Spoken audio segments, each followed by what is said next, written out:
چین میں communist party کی حکومت کے 100 سال مکمل ہونے پر جمعرات کے روز بیجنگ کے قلب میں واقع تیان مین اسکوائر میں حکومت کے زیر اہتمام شاہانہ تقریب کا اہتمام کیا گیا۔ اس موقع پر تقریب سے خطاب کرتے ہوئے چینی صدر اور پارٹی رہنما شی جن پنگ نے پارٹی کے تقریباً 92 ملین ممبران کو مبارکباد پیش کی۔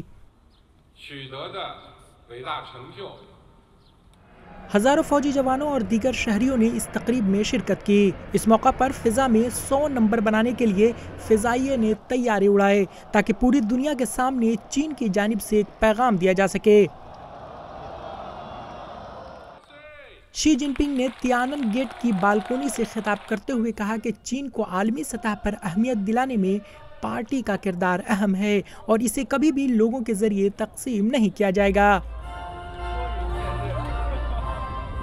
جمعرات کی تقریب ہفتوں کی تقریبات کا عروج ہے اور یہ ظاہر ہوتا ہے کہ چین کے گھروں میں معیار زندگی میں وسیع پیمانے پر بہتری لانے اور بیرون ملک میں چین کی معاشی، سیاسی اور فوجی اثر و رسوخ کی بحالی میں پارٹی کے کردار کی تعریف کی جا رہی ہے۔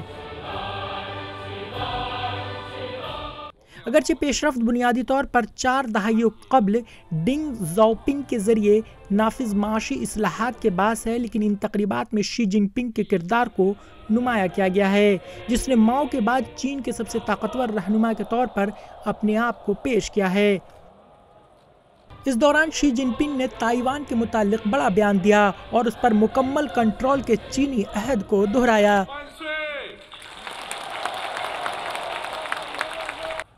Bureau report, ETV Bharat.